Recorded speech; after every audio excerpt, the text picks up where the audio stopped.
একটা জঙ্গলের পাহারাদার কাকের মাথার এই অদ্ভুত দেখতে মূর্তিটি, যার কারণে এই জঙ্গলে কেউ ঢুকলে আর বেরোতে পারে না। কয়েকজন পুলিশ তাদের এক অফিসারকে খুঁজতে এই জঙ্গলে ঢুকে এই মূর্তি এবং জঙ্গলের ব্যাপারে এমন কিছু জানতে পারে যা যে কারো গায়ের লোম দাঁড় করিয়ে দেবে। কেমন আছেন সবাই? আজকে আপনাদেরকে রহস্য আর টুইস্টে ভরা এক মালায়ালাম মুভির কাহিনী বলবো, যেটা দেখে যে কারো মাথা ঘুরে যাবে। মুভির নাম সম্ভবম অধ্যায়ম অনু, যার অর্থ হলো ঘটনা অধ্যায় 1। তো চলুন শুরু করি। গল্পের শুরুটা হয় 1960 সালে কেরালার একটা প্রত্যন্ত জঙ্গলে। এক পর্তুগিজ মহিলা আর তার সাথে কয়েকজন লোক দুটো লাশ কাঁধে করে নিয়ে জঙ্গলের মধ্য দিয়ে যাচ্ছে। আসলে এই পর্তুগিজ মহিলা তার স্বামীকে পরকীয়ার সময় হাতে নাতে ধরে দুজনকেই শেষ করে দেয় এবং তাদের লাশ পুঁতে ফেলতেই সে জঙ্গলে এসেছে। মহিলাটি তার সাথে আসা লোকজন সহ তার স্বামীর লাশ রেখে শুধু মেয়েটির লাশ নিয়ে একটা ডোবায় ফেলে দেয়। মহিলাটি তার স্বামীর লাশ নিয়ে আসতে যাবে, তখনই দেখে সেখানে তার স্বামীর লাশ নেই। আসলে তার স্বামী তখনও জীবিত ছিল এবং সুযোগ বুঝে পালিয়ে গেছে। মহিলাটি তখন তার সাথে আসা লোকেদের সাথে তার স্বামীকে খুঁজতে থাকে। অনেক খোঁজাখুঁজির পর সে যখন তার স্বামীকে খুঁজে পায়, তখন তার স্বামী তার পেটে একটা তীক্ষ্ণ কাছের ডাল ঢুকিয়ে দিয়ে সেখান থেকে পালিয়ে যায়। এরপর সিন চেঞ্জ হয়। আমরা দেখি সেই জঙ্গলের ডোবার মধ্যে থেকে একটা লোক বেরিয়ে আসছে, যার হাতে একটা বড় আংটি, কিন্তু সেই লোকটার চেহারা দেখানো হয় না। আবার সিন পাল্টায়, দেখানো হয় পিটার নামের এক পুলিশ অফিসার এই জঙ্গলে হন্যে হয়ে ঘুরছে, কিন্তু বেরোনোর রাস্তা পাচ্ছে না। সেই সাথে আরও দেখানো হয় এক পিয়ন এই জঙ্গলের গাছের মধ্যে পাথর দিয়ে স্পাইরাল আকারে দাগ কাটছে। এরপর দেখানো হয় কলেজ পড়ুয়া বন্ধুদের একটা গ্রুপ এই জঙ্গলে ঘুরতে এসেছে। গ্রুপের মধ্যে একটা মেয়ে হাতে বন্দুক নিয়ে বুনো শুয়োর শিকার করতে গিয়ে আচমকা কিছু নড়াচড়া দেখে গুলি করে, কিন্তু গুলিটা গিয়ে লাগে একটা লোকের গায়ে এবং লোকটি সাথে সাথেই মারা যায়। এবং এই হচ্ছে সেই লোক যাকে আমরা একটু আগে ডোবা থেকে উঠতে দেখেছি। এই সবকিছু অবান্তর মনে হলেও এসব কিভাবে একই সাথে জড়িত, সব একটু পরেই জানতে পারবেন। যাই হোক, গুলি চলার পর জঙ্গলে চারিদিকে অন্ধকার নেমে আসে এবং চারিদিক থেকে খুব জোরে আওয়াজ আসতে থাকে। সেই সাথে কিছু অদ্ভুত ফিসফিসানির আওয়াজ শুনতে পাওয়া যায়। তখন সিন চেঞ্জ হয় এবং আমরা পরিচিত হয় গল্পের মূল চরিত্র আনন্দের সাথে। আনন্দ পেশায় একজন পুলিশ কনস্টেবল এবং ভেল্লুরকাড়ু নামের একটা জায়গায় তার ট্রান্সফার হয়েছে। তার স্ত্রী ছিল প্রেগনেন্ট। চাকরির জন্য ভেল্লুরকাড়ু যাওয়ার সময় সে জানতে পারে তার একটা মেয়ে সন্তান হয়েছে। এটা শুনে আনন্দ খুশি মনে ভেল্লুরকাড়ুর দিকে যেতে থাকে। রাস্তায় ড্রাইভারের অসাবধানতার কারণে তাদের গাড়ির সাথে এক লোকের অ্যাক্সিডেন্ট হয়। যার সাথে অ্যাক্সিডেন্ট হয়েছিল সে ছিল পেরুমালাই থানার পিটার নামের এক পুলিশ অফিসার। আনন্দ তাকে হাসপাতালে নিয়ে যায় এবং তার সাথে থাকা ওয়াকি টকি নিজের কাছে রেখে দেয়। হাসপাতালে পিটারের সিনিয়র অফিসার অশোকান এসে বিষয়টা সামলে নেয় এবং পিটারের কাছে থাকা আইডি কার্ড অনুযায়ী তার বাড়িতে খবর দেয় এবং সেই সাথে পিরুমালাই থানায়ও একটা খবর পাঠায়। তারপর অশোকান আনন্দের সাথে চা খেতে খেতে পরিচয় পর্ব সারার সময় তার একটা ফোন আসে। তাদের থানার এক অফিসার ঘুরতে আসা এক কলেজ পড়ুয়া গ্রুপের ধরতে গিয়ে জঙ্গলে একটা লাশ খুঁজে পায়। তৎক্ষণাৎ আনন্দ আর অশোকান সেখানে যায় এবং বডি ফরেন্সিকে দিয়ে দেয় আর নিজেদের পুলিশ স্টেশনের দিকে যেতে থাকে। তখন আমরা দেখি স্টিফেন নামের এক পুলিশ অফিসার আহত হয়ে সেই জঙ্গলেই কাতরাচ্ছে। সে তার কাছে থাকা ওয়াকি দিয়ে কন্ট্যাক্ট করার চেষ্টা করলে আনন্দের কাছে থাকা পিটারের ওয়াকি বেজে ওঠে। স্টিফেন বলে সে একদল ক্রিমিনালকে ধরতে তার টিমকে নিয়ে জঙ্গলে এসে আহত হয়ে যায় এবং তার বাকি টিমের সবাই হারিয়ে গেছে। অশোকান পিটারকে বলে, আমরা আপনার সহকর্মী পিটারকে আহত অবস্থায় হাসপাতালে পাঠিয়েছি। এখানে একটা কথা বলিনি, আনন্দ আর অশোকান ছিল ভেল্লোরকাড়ু থানার পুলিশ, আর অন্যদিকে স্টিফেন আর তার টিম যারা জঙ্গলে গিয়েছিল তারা ছিল পেরুমলাই থানার পুলিশ। স্টিফেন তাদেরকে বলে সে গুরুতর আহত অবস্থায় জঙ্গলে এক মন্দিরের সামনে পড়ে আছে এবং তারা যেন সেখানে এসে তাকে উদ্ধার করে। অশোকান তখন পেরুমালাই থানায় ফোন করার চেষ্টা করে, কিন্তু কোনো সিগন্যাল পাচ্ছিল না। তারা রাস্তার পাশে গাড়ি থামিয়ে ব্যাপারটা আলোচনা করতে থাকে। আনন্দ স্টিফেনকে বাঁচানোর জন্য জঙ্গলে যেতে চায়, কিন্তু পক্ষান্তরে তাদের সাথে অন্য অফিসার রেজি বলে এই জঙ্গলটি অনেক বিপজ্জনক, এখানে অনেকেই গিয়ে আর ফিরে আসেনি। কিন্তু আনন্দের কথায় সবাই শেষমেশ মেনে নেয় এবং জঙ্গলের ভিতরে যেতে থাকে। এরপর সিন চেঞ্জ হয় এবং আমাদের দেখানো হয় কিভাবে স্টিফেন আর তার টিম এই জঙ্গলে ফেঁসে গিয়েছিল।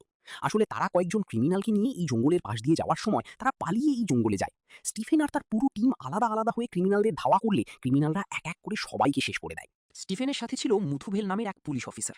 তারা খুঁজতে খুঁজতে এসে পড়ে একটা অদ্ভুত দেখতে মূর্তির সামনে, যার শরীর ছিল মানুষের মতো কিন্তু মাথা ছিল কাকের মতো। এরপর স্টিফেন এবং মুথুভেল আলাদা হয়ে যায়। কিছুক্ষণ পর স্টিফেন মুথুভেলের আওয়াজ শুনতে পায়। সে দেখে দুজন লোক মুথুভেলকে তাড়া করছে। স্টিফেন তাদের দিকে পিস্তল তাক করে একজনকে শুট করে দেয় এবং তার রক্ত মাটিতে পড়তেই চারিদিক অন্ধকারাচ্ছন্ন হয়ে পড়ে আর আবার সেই কান ফাটানো শব্দ শোনা যায়। কিছুক্ষণ এরকম চলার পর স্টিফেন হঠাৎ লক্ষ্য করে সেই জঙ্গলের অন্য এক জায়গায় দাঁড়িয়ে আছে এবং সে পুরো একা। মুথুভেল অথবা সেই দুজন ক্রিমিনাল কাউকেই স্টিফেন দেখতে পায় না। সে হন্যে হয়ে মুথুভেলকে খুঁজতে থাকে এবং একটা লাশের সাথে হোঁচট খেয়ে মাটিতে পড়ে গিয়ে গুরুতর আহত হয়ে পড়ে। এবং এরপরেই সে তার হাতের ওয়াকি দিয়ে তার টিমের সাথে যোগাযোগ করতে গেলে আনন্দের সাথে তার কথা হয় এবং এরপর কি হয়েছে সেটা আমরা আগেই দেখেছি। এরপর আমরা দেখি আনন্দ, আশোকান আর রেজি বৃষ্টির মধ্যে জঙ্গলে স্টিফেনকে খুঁজছে। আশোকান তখন বলে এই জঙ্গলে অনেকেই ঢুকে আর ফেরত যায়নি, 1960 সালের সেই পর্তুগিজ মহিলার কথাও সে বলে। এভাবে কিছুক্ষণ চলার পর তারাও সেই কাকমাথার মূর্তিটির সামনে চলে আসে এবং তারা স্টিফেনের কাছে জানতে চায় সে কোথায়। স্টিফেন বলে সেই মূর্তিটার ডান পাশে এক বিশাল গাছের পাশে পড়ে আছে। সবাই বড় গাছের দিকে যাওয়ার সময় পেরুমালাই থানার অর্থাৎ স্টিফেন যে থানায় কাজ করে সেখানকার এএসআই এর কল আসে। আশোকান তাকে বলে, আপনাদের থানার স্টিফেন নামের এক অফিসার জঙ্গলে আহত হয়ে পড়ে আছে আর তাকে উদ্ধার করতেই আমরা জঙ্গলে এসেছি। এটা শুনে পেরুলালাই থানার এএসআইরা বলে, সেটা শুনে ওরা তিনজন অবাক হয়ে যায়। তিনি বলেন, আমাদের থানায় স্টিফেন নামের কেউ নেই আর আমাদের থানার কোনো অফিসার হারিয়ে যায়নি। এটা শুনে আশোকান, আনন্দ আর রিজি বুঝতে পারে না কি করবে। তখনই স্টিফেন ওকিতে তাদের বলে সে এখনো বড় গাছটার নিচে পড়ে আছে। বিরক্ত হয়ে আশোকান আবার পেরুমালাই থানার এএসআইকে কল করে ডাইরেক্ট স্টিফেনের সাথে কথা বলিয়ে দেয়। স্টিফেন এএসআই এর কথা শুনে বলে ওঠে, এটা কি মুথুবেন কিনা। এএসআই মুথুভেল নাম শুনেই একটু চমকে ওঠে।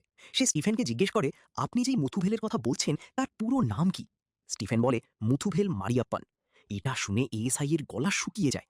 সে বলে, আজ থেকে ৩০ বছর আগে ১৯৯৪ সালে পেরুমালাই থানার স্টিফেন জর্জ তার টিমের সাথে এই জঙ্গলে গিয়ে আর ফিরে আসেনি।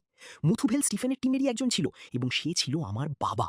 উনি এরপর তাদেরকে সেখান থেকে যত তাড়াতাড়ি সম্ভব বেরিয়ে আসতে বলে ফোনটা কেটে দেন।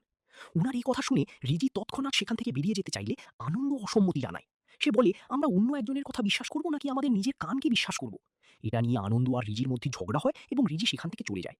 আনন্দ আর অশোকান স্টিফেনের কথা মতো সেই বড় গাছটার কাছে গিয়ে দেখে সেখানে স্টিফেন নেই, কিন্তু সেখানে পড়ে আছে ২টি কঙ্কাল।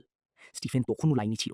সে বলে, স্যার আপনারা কোথায়? আমি এই গাছটার কাছেই আছি এবং আমার পাশে একজন পুলিশ অফিসারের লাশ পড়ে আছে যার নেম প্লেটের নাম লেখা এমজি অশোকান। আনন্দ স্টিফেনকে জিজ্ঞেস করে আজকে কত তারিখ। ওদিক থেকে স্টিফেন উত্তর দেয় ২৬শে মে ১৯৯৪। এটা শুনে দুজনেই বাকরুদ্ধ হয়ে যায়। আশোকান্ত তার সামনে দাঁড়িয়ে, তাহলে কিভাবে ৩০ বছর আগে হারিয়ে যাওয়া একজন তাকে তার পাশে পড়ে থাকতে দেখছে? আর তার চেয়েও বড় কথা, ১৯৯৪ সালে হারিয়ে যাওয়া স্টিফেন কিভাবে তাদের সাথে ২০২৪ সালে ওয়াকিতে কথা বলছে? আর স্টিফেনের সাথে হারিয়ে যাওয়া পিটার কিভাবে আজ সকালে আনন্দের গাড়ির সাথে অ্যাক্সিডেন্ট করে? ওদিকে পিটার হাসপাতালে থাকা অবস্থায় মারা যায়। পুলিশ পিটারের কাছে থাকা আইডি কার্ডের মাধ্যমে পিটারের বাড়িতে খবর দেওয়ায় এক ৫০ ঊর্ধ্ব মহিলা দুটো ছেলের সাথে পিটারকে দেখতে হাসপাতালে এসেছে। প্রথমে হাসপাতাল কর্তৃপক্ষ তাকে পিটারের মা ভাবলেও সেই মহিলা দাবি করে সেই পিটারের স্ত্রী। সে এটাও বলে তার স্বামী পিটার আজ থেকে ৩০ বছর আগে জঙ্গলে ক্রিমিনাল ধরতে গিয়ে আর ফিরে আসেনি। কিন্তু এটা কিভাবে সম্ভব, যেখানে পিটারকে দেখে মনে হয় তার বয়সই হয়নি ৩০ বছর? হাসপাতালে কর্তব্যরত পুলিশ আশোকানকে ফোন করে এই কথা বললে সে বাকরুদ্ধ হয়ে যায়। অন্যদিকে সকালে যেই লাশটি রেজি জঙ্গলের মধ্যে একজনকে ধাওয়া করতে গিয়ে খুঁজে পায়, তার চেহারা থেকে মাটি পরিষ্কার করলে দেখা যায় সেই লোকটি দেখতে একেবারে রেজির মতো। এমনকি তার পার্স থেকে পাওয়া আইডি কার্ডটিও রেজির। এটা শুনে আশোকান বলে, এটা কিভাবে সম্ভব? রেজি যদি ওই ডেড বডি খুঁজে পেয়ে থাকে তাহলে সে নিজেই আবার সেই লাশ কিভাবে পেল? আর এতক্ষণ তাদের সাথেই বা কি ছিল? তারা দুজনেই বুঝে যায় এই জঙ্গলে অলৌকিক এমন কিছু আছে যা বিজ্ঞানের বাইরে। তারা তখন সেখান থেকে বেরিয়ে যাওয়ার জন্য রিজিকে খুঁজতে থাকে। আর তখনই শুরু হয় অঝোরে বৃষ্টি। এই বৃষ্টির মধ্যে রিজি একটা ডোবায় পড়ে যায় এবং অনেক চেষ্টার পরেও উঠতে পারে না।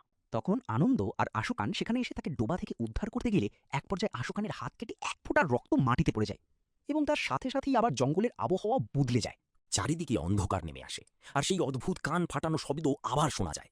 সহ্য করতে না পেরে আশোকান তখন নিজের পিস্তল দিয়ে গুলি করলে সব নিস্তব্ধ হয়ে পড়ে। আনন্দ এবার এই জঙ্গলের ভিন্ন একটা জায়গায় নিজেকে একা আবিষ্কার করে। আনন্দ এরপর বাকি দুজনকে খুঁজতে গেলে সেই বড় গাছটার সামনে আশোকানের মরদেহ পড়ে থাকতে দেখে ভয়ে মাটিতে পড়ে যায়। তখন স্টিফেনদের গাড়ি থেকে পালানো এক ক্রিমিনাল তাকে পেছন থেকে অ্যাটাক করে বসে।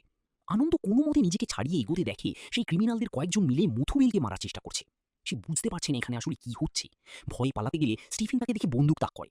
এরপর পরিচয় দেওয়ায় সে বন্দুক নামিয়ে নেয়। আনন্দ আজকের তারিখ জানতে চাইলে সে বলে ২৬শে মে ১৯৯৪। আনন্দ বুঝতে পারে সে কোনোভাবে টাইম ট্রাভেল করে ১৯৯৪ সালে চলে এসেছে। তখনই ঝড়ের মধ্যে থেকে মুথুবেল ছুটে আসে এবং দুজন ক্রিমিনাল তাকে তাড়া করছিল। স্টিফেন একজনকে গুলি করতে যেই না তার রক্ত মাটিতে পড়ে, তখন আবার পরিবেশ বদলে যায়। আবার শোনা যায় সেই কান ফাটানো আওয়াজ। আনন্দ আচমকা তার পাশে কাউকেই দেখতে পায় না, কিন্তু তার সামনে বসেছিল সেই পিয়ন যাকে আমরা শুরুতে দেখেছি। পিয়ন আনন্দকে এরপর এই জঙ্গলের রহস্যের কথা বলে, এই জঙ্গলে কি হচ্ছে এবং কেন হচ্ছে। গল্পটা শুরু হয় অনেক বছর আগে, যখন পর্তুগিজরা প্রথম ভারতে এসেছিল। এই জঙ্গলে এক বিশেষ গোষ্ঠী বাস করত যারা মূলত কাক দেবতার উপাসনা করত এবং এই মূর্তিটির পূজা করত। পর্তুগিজ বাহিনী, যার নেতৃত্বে ছিল লর্ড গেব্রিয়েল, এই জঙ্গলে ঢুকে এই মূর্তিটি ধ্বংস করে দিতে চেয়েছিল, কারণ সে ভাবত উপাসনা একমাত্র রাজাকেই করতে হবে। কিন্তু শত চেষ্টার পরেও যখন পর্তুগিজ বাহিনী এই মূর্তিকে এক চুলও নড়াতে পারে না, তখন তারা এখানে যারা বাস করত তাদের সবাইকে মেরে ফেলে। এই রক্তারক্তির কারণে কাক দেবতা অভিশাপ দেয়, যখনই এই জঙ্গলের মাটিতে আবার রক্ত পড়বে তখন সেখানে যারাই থাকবে তারা সময়ের চক্রে ফেঁসে যাবে এবং এই জঙ্গল থেকে বেরোতে পারবে না। তাই লর্ড গেব্রিয়েলের এখানে আসতে ১ ঘন্টা লাগলেও সে এখান থেকে বেরোতে পারে না, এবং এরপর থেকে যখনই এখানে রক্ত মাটিতে পড়বে এবং অনেক জোরে আওয়াজ হবে, তখন সেখানে উপস্থিত মানুষ অনেক বছর আগে অথবা পরে চলে যাবে। আনন্দ এবার পুরো বিষয়টা বুঝতে পারে কিভাবে সে ১৯৯৪ সালে গিয়েছিল এবং স্টিফেনের টিম কিভাবে এখানে হারিয়ে গিয়েছিল। পিয়ন লোকটি এবার বলে এখান থেকে বেরোনোর একটাই উপায়, যে ঘটনা কাউকে এই চক্রের মধ্যে এনেছে সেটা হওয়ার আগেই সেই ঘটনা আটকাতে হবে, অর্থাৎ রক্তপাত হওয়া থেকে থামাতে হবে। আনন্দই সব কিছু মাথায় নিয়ে চলে যায় সবাইকে বাঁচাতে। সে ছুটে ডোবার কাছে গিয়ে দেখে রিজি আগের মতো ডোবায় আটকে আছে এবং আনন্দ দেখে সে নিজেই আশোকানের সাথে রিজিকে বাঁচাতে আসছে, কারণ আনন্দ আসলে সময় পিছনে চলে গেছে।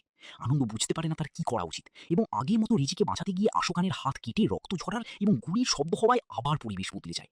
আনন্দ চলে যায় ১৯৬০ সালের সেই পর্তুগিজ মহিলা যে তার স্বামীকে মেরেছিল তার টাইম লাইনে। আনন্দ বুঝতে পারে এভাবে কাজ হবে না, তাকে কিছু একটা করতে হবে।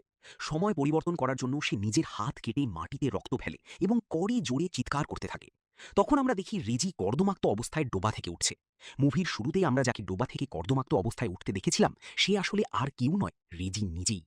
রিজি ডোবা থেকে উঠে দৌড়তে থাকে এবং আনন্দ আগের সিনে টাইম পরিবর্তন করার চেষ্টা করে এখানেই এসে পড়ে।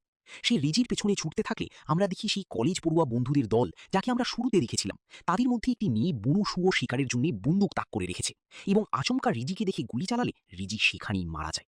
অর্থাৎ সকালে আনন্দ, আশুকান আর রিজি যার মৃতদেহ দেখেছিল সেই ভবিষ্যতের থেকে আসা রিজি নিজেই ছিল। কিন্তু এখন গুলির শব্দ আর রক্তের কারণে সময় আবার চেঞ্জ হয় এবং আনন্দ স্টিফেনের টাইমে চলে যায়। সেই স্টিফেনের সাথে টিম আপ করে বলে এই জঙ্গলে থেকে বেঁচে ফিরতে চাইলে গুলি চালিও না। কিন্তু এখানেই আসে একটা বড় টুইস্ট। স্টিফেন আনন্দের কথা প্রথমে বিশ্বাস না করতে চাইলে আনন্দ বলে তার বাবা আজ থেকে ৩০ বছর আগে এই জঙ্গলে এসে হারিয়ে গিয়েছিল এবং তার বাবার নাম ছিল স্টিফেন জর্জ, যাকে সে কখনো দেখেনি, কিন্তু তার একটা ছবি সে তার মানিব্যাগে রেখে দিয়েছে। ছবিটি দেখে স্টিফেন চমকে ওঠে, কারণ এটা তাঁরই ছবি, অর্থাৎ স্টিফেনই হলো আনন্দর বাবা। আনন্দ এরপর স্টিফেনকে পুরো ব্যাপারটা বুঝিয়ে মুথুবেলকে খুঁজে তাকে ফলো করতে বলে। কিন্তু সমস্যা হলো তারা যতই এই জঙ্গল থেকে বাইরে যাওয়ার চেষ্টা করে ততই ঘুরে ফিরে এই মূর্তিটির কাছে ফিরে আসে। এবার আনন্দর মনে পড়ে সেই পিয়ন গাছের গুড়িতে স্পাইরাল আঁকত। সে বুঝে যায় এখান থেকে বেরোতে হলে সোজা পথে না গিয়ে চক্রাকারে ঘুরে ঘুরে যেতে হবে। পথে যাওয়ার সময় সেই ক্রিমিনালরা তাদের উপর অ্যাটাক করলে তারা কোনো মতে ক্রিমিনালদের আহত করে জঙ্গল থেকে বেরোতে সক্ষম হয় এবং আনন্দ জঙ্গলের পাশ দিয়ে যাওয়া একটা গাড়িতে স্টিফেন আর মুথুবেলকে তুলে দেয়। এরপর আনন্দ সেই মূর্তির সামনে এসে নিজেকে গুলি করে, কারণ সে তার কাজে সক্ষম হয়েছে। এরপর আমরা দেখি আনন্দের চোখ খুলতেই সে দেখে সে হাসপাতালের বেঞ্চে বসে আছে। আর আনন্দের স্ত্রীর ডেলিভারি এবং তার পাশে বসে আছে তার বাবা স্টিফেন। সে যেহেতু অতীতে গিয়ে স্টিফেনকে বাঁচিয়েছে তাই স্টিফেন এখন তার পাশে বসে আছে। গতবারের মতো আনন্দের পেরুমালাই থানায় ট্রান্সফার হওয়ায় সে জয়েন করতে যায়, কিন্তু রাস্তায় ঘটে আরও বড় একটা টুইস্ট। আনন্দ লক্ষ্য করে তার আশেপাশে যা ঘটছে সেগুলো একেবারে আগের বারের মতো করেই ঘটছে এবং গাড়িতে যাওয়ার সময় তাদের আবার আগের মতো অ্যাক্সিডেন্ট হয়। কিন্তু এবার অ্যাক্সিডেন্ট হয় সেই কলেজের বন্ধুদের সাথে ঘুরতে আসা মেয়েটির, যে শিকার করতে এসেছিল। আনন্দ তাকে গাড়িতে তুলে হাসপাতালে নিয়ে যাওয়ার জন্য সে মেয়েটির কাছে থাকা ফোন বের করে তার বাড়ির লোককে ফোন করতে গিয়েই অবিশ্বাস্য একটা জিনিস দেখে। ফোনের লক স্ক্রিনে থাকা ছবিতে মেয়েটির সাথে মাঝবয়সী একটা লোক, যে আর কেউ নয় আনন্দ নিজেই। তখন মেয়েটি চোখ খুলে আনন্দকে দেখে তাকে বাবা বলে ডাকে এবং মেয়েটি তখনই মারা যায়। আনন্দ বুঝতে পারে সে সময়ের চক্র ভাঙতে পারেনি, এটি তার নিজেরই মেয়ে যে ভবিষ্যৎ থেকে এই টাইমে চলে এসেছে। তখন তার মনে পড়ে যায় পিয়নের বলা কথাটা, যে এই চক্র ভাঙতে হলে যেই ঘটনার কারণে এসব হচ্ছে সেটা হওয়া থেকে আটকাতে হবে, অর্থাৎ লর্ড গিব্রিয়েলের বাহিনীকে এখানে রক্তপাত হওয়া থেকে আটকাতে হবে। আনন্দ এবার জঙ্গলের দিকে তাকিয়ে দেখে লর্ড গিব্রিয়েল সেখানে দাঁড়িয়ে আছে। সে আনন্দকে দেখে এক ব্যঙ্গাত্মক হাসি দেয় এবং এখানেই এই মুভিটি শেষ হয়ে যায়। আপনাদের যদি এই ভিডিওটি ভালো লাগে তাহলে চ্যানেলে সাবস্ক্রাইব করুন, আর এই মুভি সম্পর্কিত কোনো প্রশ্ন থাকলে কমেন্টে জানান। দেখা হচ্ছে পরের ভিডিওতে।